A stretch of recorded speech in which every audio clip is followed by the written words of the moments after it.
नमस्कार दोस्तों, मैं हूं आपका दोस्त लोकेश साहू और आप देख रहे हैं लोकेश छत्तीसगढ़िया यूट्यूब चैनल। दोस्तों, इस वीडियो के अंदर हम बात करेंगे छत्तीसगढ़ शिक्षक भर्ती से जुड़े इस वक्त की 3 महत्वपूर्ण अपडेट के बारे में विस्तार पूर्वक समझेंगे। पहला, व्याख्याता की चतुर्थ सत्यापन सूची में विवाद क्यों हो रहा है। दूसरा, शिक्षक और सहायक शिक्षक की दूसरी सत्यापन वालों की नियुक्ति कब होगी। और तीसरा, शिक्षक भर्ती के संबंध में 2-3 महत्वपूर्ण मुद्दों को लेकर संघ द्वारा शिक्षा मंत्री से आज मुलाकात होने वाली है। उनकी बात सिलसिलेवार विस्तार पूर्वक हम इस वीडियो के अंदर करेंगे।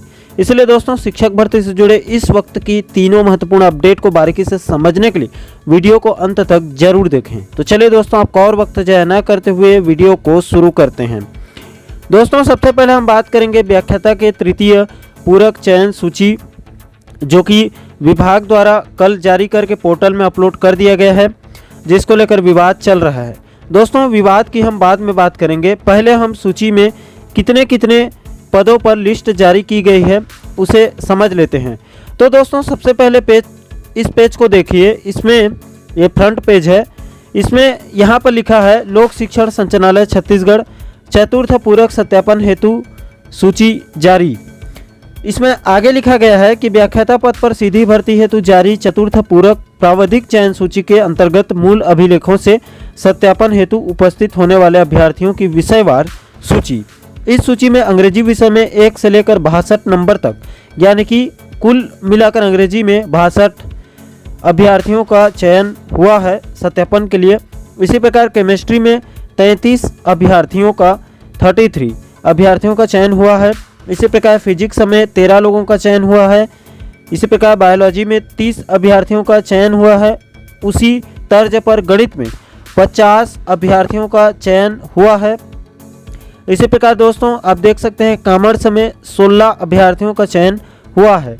आप इन सभी का कुल योग करेंगे तो कुल मिलाकर व्याख्याता में तीसरी सत्यापन हेतु 204 अभ्यर्थियों का चयन हुआ है। दोस्तों, ये तो हो गई व्याख्याता की सत्यापन सूची की बात। अगर किसी भी साथी को सूची पोर्टल से अपलोड करने में समस्या हो रही है तो आप हमारे टेलीग्राम चैनल लोकेश साहू ज्ञान को ज्वाइन कर लीजिए और वहां से व्याख्याता के पूरा PDF एक क्लिक से बड़े ही आसान तरीके से चंद सेकंड में डाउनलोड करके विस्तार पूर्वक देख सकते हैं। अब दोस्तों, इसको लेकर व्याख्याता वाले अभ्यर्थियों के तरफ से कई सारे सवाल उठाए जा रहे हैं। सबसे पहले तो कायदे से देखा जाए तो इसमें चतुर्थ सत्यापन सूची लिखा है, लेकिन ये तीसरी सत्यापन सूची होना चाहिए, क्योंकि अभी तक व्याख्याता में पहली और दूसरी सूची की नियुक्ति हुई है। उस हिसाब से ये तीसरी सूची होना चाहिए।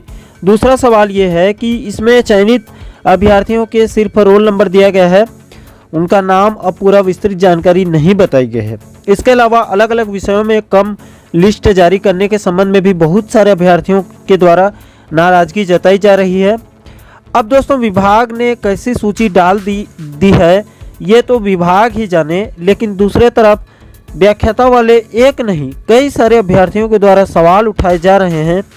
ऐसे में उन अभ्यर्थियों को भी विभाग नज़रअंदाज नहीं कर सकता है और नज़रअंदाज करना भी नहीं चाहिए। अब दोस्तों, इसको लेकर विभाग को ही दिशा निर्देश जारी करके सभी चीज़ें क्लियर करना चाहिए। अब दोस्तों, आगे बढ़ते हैं और शिक्षक भर्ती से जुड़े इस वक्त की दूसरी बड़ी जानकारी के बारे में बात करते हैं। तो दोस्तों, दूसरी अपडेट शिक्षक और सहायक शिक्षकों की दूसरी नियुक्ति आदेश के बारे में बात करेंगे। दोस्तों, आपको याद होगा कि विभाग के द्वारा 21 जनवरी 2022 को सभी संभाग के JD और DO को एक आदेश जारी करके शिक्षकों के पदोन्नति और शिक्षक भर्ती की दूसरी नियुक्ति आदेश को 31 जनवरी 2022 तक पूरा करके 5 फरवरी 2022 तक पूरी जानकारी को विभाग को वापस भेजना था, देना था। लेकिन दोस्तों, आज 1 फरवरी 2022 हो चुकी है, लेकिन विभाग के द्वारा अभी तक सहायक शिक्षक और शिक्षक की दूसरी नियुक्ति के संबंध में कोई आदेश जारी नहीं हुए हैं। दोस्तों, जानकारी के मुताबिक चूंकि विभाग द्वारा पदोन्नति और शिक्षक भर्ती दोनों में अनियमितताएं की जा रही है, JD और DO अपने अपने हिसाब से पात्र अपात्र कर रहे हैं।